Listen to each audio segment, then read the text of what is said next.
আমাদের এমসিকিউ অ্যানালাইসিসের সিরিজের ভিডিওতে আমরা নেক্সট ভিডিও এবার করে নিই। এখানে আমরা আগের এমসিকিউ ভিডিওগুলোর মতোই আমরা এখানে আরো কিছু এমসিকিউ নিয়ে অ্যানালাইসিস করব। অ্যানালাইসিস শুধুমাত্র এমসিকিউর উত্তরে হয় না, তোমরা এতদিনে সেটা বুঝেই গেছো। অ্যানালাইসিস কিন্তু হয় সম্পূর্ণরূপে সেই প্রশ্ন এবং তার আনুষঙ্গিক সমস্ত বিষয়টাই আমি ক্লিয়ার করে দিই, ফলে অনেকগুলো প্রশ্নেরই তোমরা উত্তর সেখান থেকে পেয়ে যাবে। তাহলে শুরু করি এই ভিডিওর এমসিকিউ অ্যানালাইসিস। প্রথম প্রশ্ন কি আছে, who controls the capital market in India? খুবই সোজা প্রশ্ন। ইন্ডিয়াতে আমি বলেছি ইন্ডিয়ার টোটাল ফিনান্সিয়াল অ্যাক্টিভিটিতে, টোটাল যে ইন্ডিয়ার ফিনান্স, এতে তিন রকম ইনস্টিটিউট আছে। তিন রকম ইনস্টিটিউট ইন্ডিয়ার টোটাল ফিনান্সকে রেগুলেট করে। একটা হচ্ছে আরবিআই, যার দায়িত্বে আছে ব্যাংক, আর NBFC, non banking financial corporation, NBFC. Next হচ্ছে আমার আছে হচ্ছে সেবি, যার দায়িত্বে আছে capital market, total capital market. আর আছে আইআরডিএআই, যার আন্ডারে আছে টোটাল ইন্স্যুরেন্স সেক্টর। এই তিনটেই হচ্ছে আমাদের দেশের গভর্নমেন্টের ফিনান্সিয়াল রেগুলেটরি অথরিটি। মানে ভারতের সমস্ত ফিনান্সিয়াল ট্রানজাকশন কোনো না কোনো ভাবে এই তিনটে রেগুলেটরি অথরিটির আন্ডারেই পড়ে। তাহলে হু কন্ট্রোলস দ্য ক্যাপিটাল মার্কেট তোমরা জেনেই গেলে, ক্যাপিটাল মার্কেট সেবি কন্ট্রোল করে। এখন এর হেড আছে অজয় তিয়াগী। হেডকোয়ার্টার তো আমাকে আশা করি বলতে হবে না, এটা 1988 এ তৈরি হলো, এটা 1992 থেকে কাজ শুরু করে, ইনকর্পোরেটেড হয়। নেক্সট কি, which of the following statement is true? কোনটা এর মধ্যে সত্যি? সেবি এস্টাবলিশড ইন 1988, একদম ঠিক। এই যে বললাম 88 এ এস্টাবলিশড হয়েছিল, কাজ শুরু হয়েছিল, ইনকর্পোরেট হয়েছিল 92 তে। Horse Mehta share scandal happened in 92, হ্যাঁ, হর্স মেহতার যে শেয়ার ক্যান্ডেল। আচ্ছা, তাহলে এটা কি হলো? দুটোই তো ঠিক। প্রশ্নটা দিয়েছে which of the following statement is true, এটা দুটোই তো ঠিক। আচ্ছা দেখা যাক, পড়ি। Unit trust of India was established in 1954, না, এটা তো 1954 এ হবে না। 1963 তে unit trust of India established হয়েছিল এবং 1964 এ এর প্রথম স্কিম লঞ্চ করেছিল, যেটা হচ্ছে ইউনিট স্কিম। এটাই হচ্ছে ইন্ডিয়ার মাটিতে প্রথম ইউনিট, মানে প্রথম কোন মিউচুয়াল ফান্ডে পা রাখা।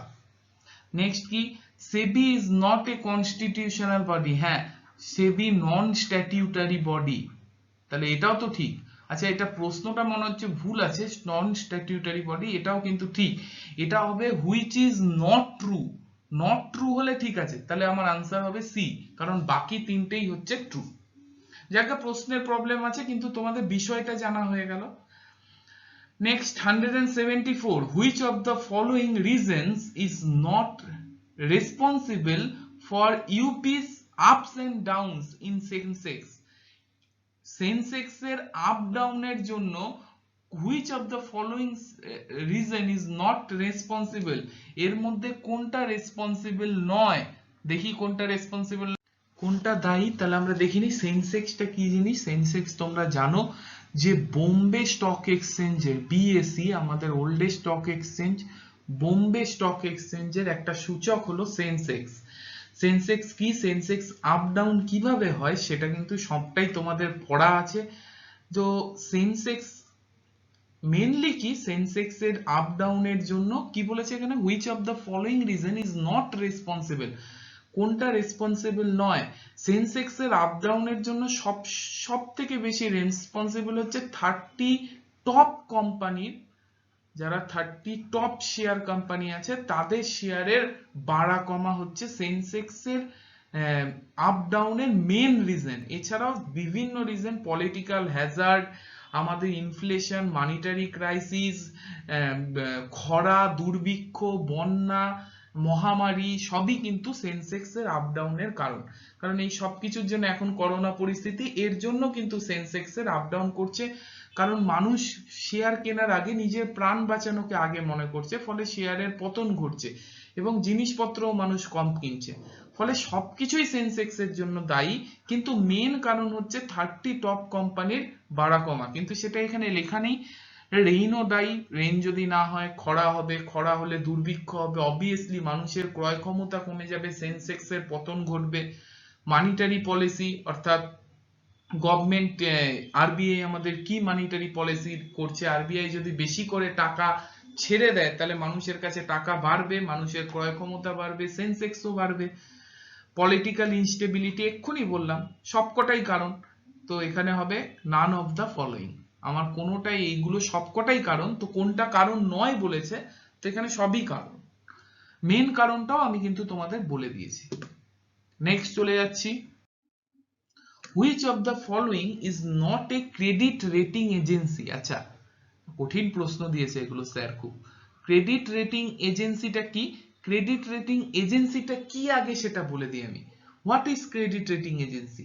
ক্রেডিট রেটিং এজেন্সি হচ্ছে ডেবিটার যে লোন নেয় ব্যাংকের কাছ থেকে, বা তুমি লোন নিচ্ছ, সেই ডেবিটার কিরকম ভাবে লোন নিচ্ছে, লোনের রিপেমেন্ট কিরকম হচ্ছে, তার দিক থেকে কোনো ডিফল্ট হচ্ছে কিনা, ভুলভাল কাজ করছে, লোন ফেরত দিচ্ছে না, এগুলো হচ্ছে কিনা। মেইনলি তোমরা জানো সিভিল স্কোর হয় আমাদের, সেইটাকে যে দেয় সেটাই হচ্ছে ক্রেডিট রেটিং এজেন্সি। অর্থাৎ তোমার ক্রেডিট রেটিং কত, তুমি একজন লোন গ্রাহিতা হিসেবে কেমন, তুমি কি ভালোভাবে লোন নিয়ে সেটাকে ফেরত দিচ্ছ, নাকি ফেরত দিতে গিয়ে 2 মাস ঝোলাচ্ছ, নাকি ফেরতই দিচ্ছ না, এর উপর ক্রেডিট রেটিং করে কিন্তু এই এজেন্সিগুলো।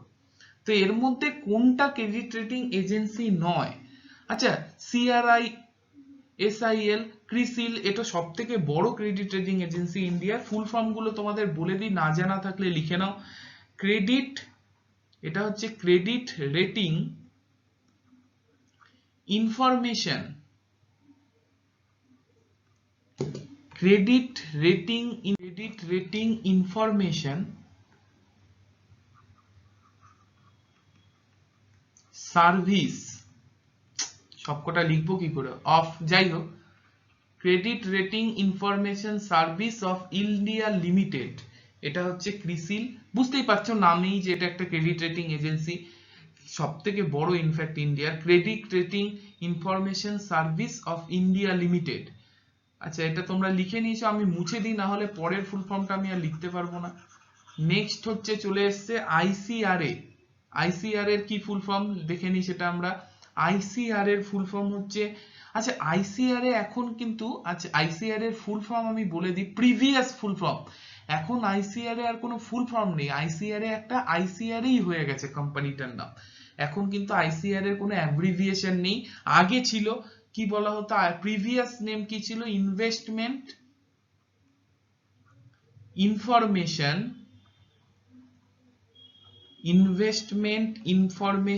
And credit rating agency of India limited. এটা ছিল IC, investment information and credit rating agency of India limited হচ্ছে আইসিআর এর প্রিভিয়াস নেম, এখন এটা আইসিআরএ নামেই পরিচিত। ক্লিয়ার? তাহলে বুঝতেই পারছো এটাও ক্রেডিট রেটিং এজেন্সি। তাহলে নেক্সট আমি চলে যাচ্ছি, এটাও মুছে দিলাম।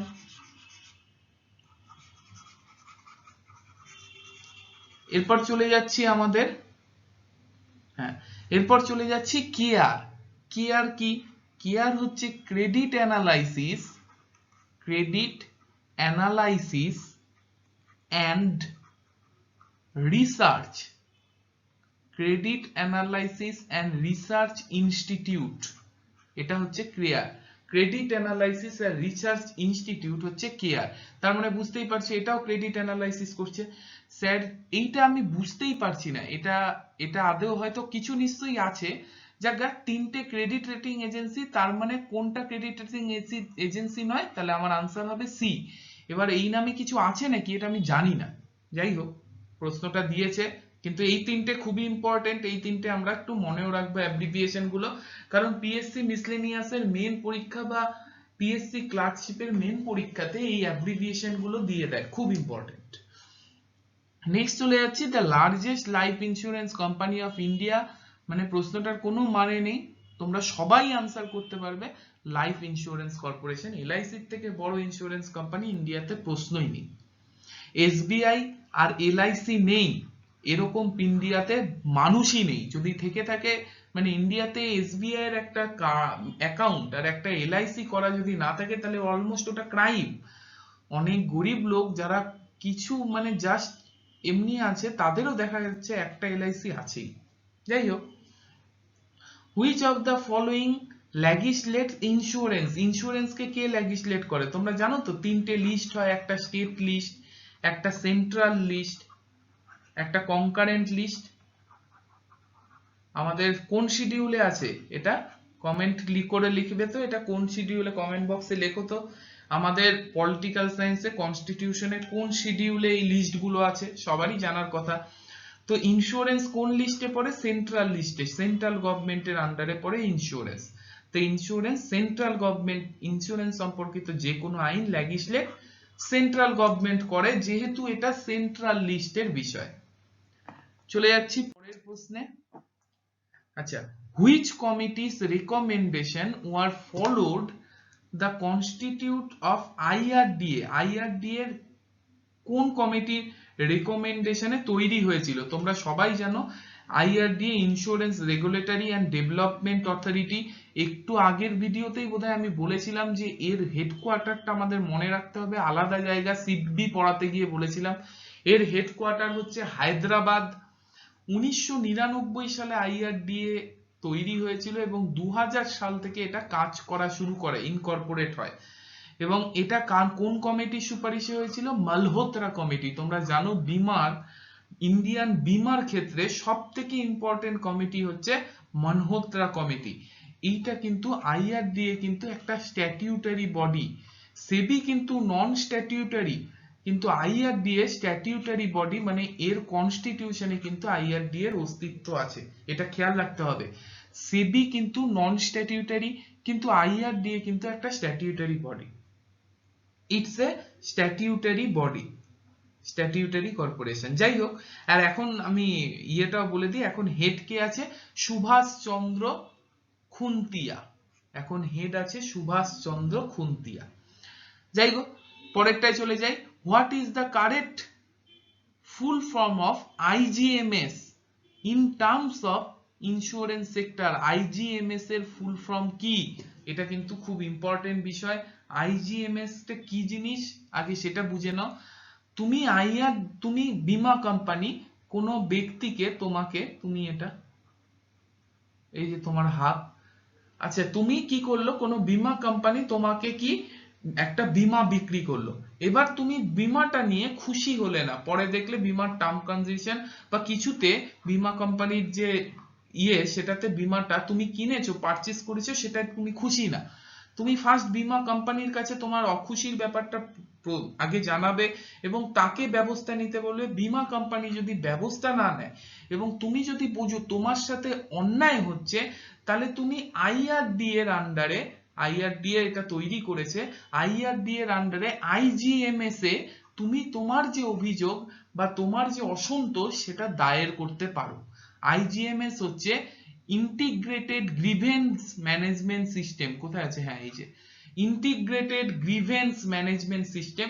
অর্থাৎ তোমার কোনো বীমা কেনায় যদি প্রবলেম থাকে, তুমি সেটা কিন্তু আইআরডি এর আন্ডারে আইজিএমএস ফেসিলিটির মাধ্যমে তুমি সেই অসন্তোষটাকে জানাতে পারো। ভালো কথা, তাহলে এবার পরেরটায় চলে যাই আমরা। আশা করি ক্লিয়ার হয়ে গেছে এটা তোমার। Which of the following term does not belong to the stock exchange? এর মধ্যে কোন টার্মটা স্টক এক্সচেঞ্জের মধ্যে পড়ে না? চলে আসছি ন্যাভ।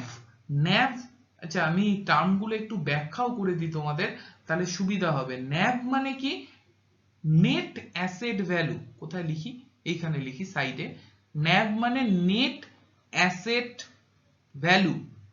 নেট অ্যাসেট ভ্যালু মানে কি? নেট অ্যাসেট ভ্যালুটা মানে হচ্ছে একটা কোম্পানি বা একটা ফান্ডের বলতে গেলে মিউচুয়াল ফান্ডের ক্ষেত্রেই হয়, একটা ফান্ডের প্রতিটা শেয়ারের যে প্রাইস, এটা হচ্ছে একটা ফান্ডের পার শেয়ারের যে প্রাইস, সেটাকেই বলা হয় নেট অ্যাসেট ভ্যালু পার শেয়ার প্রাইস।